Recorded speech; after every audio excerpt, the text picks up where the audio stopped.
I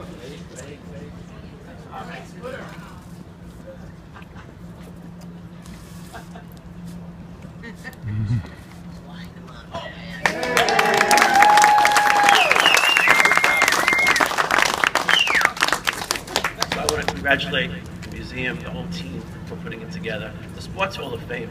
You know, I was recently at Tottenville High School. We were cutting the ribbon on their girls softball field. And their coach has won many, many championships. And you start to hear around the room a buzz. You should be in the Sports Hall of Fame. You should be in the Sports Hall of Fame. That means that this organization started by a few people, Jay, Lou, and a whole bunch of folks years ago. It means it's entered the popular culture. Staten Islanders have it on the tip of their tongue when they see a star athlete or a star coach.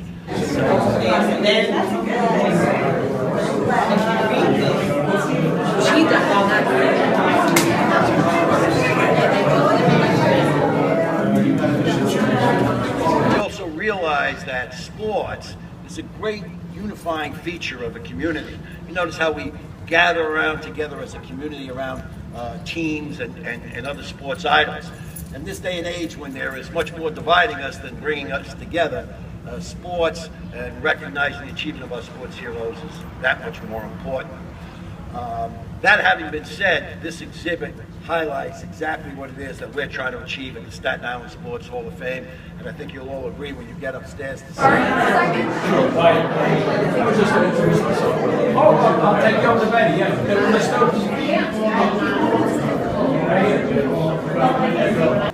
It's been a little bit of a tough week for a lot of us with the passing of Joan Gum, whose legacy is part of this exhibit, and a guy named Jody Haggerty, whose hospitality a lot of us have enjoyed at one time or another, and whose place in Staten Island lore and sports lore is probably pretty firmly cemented.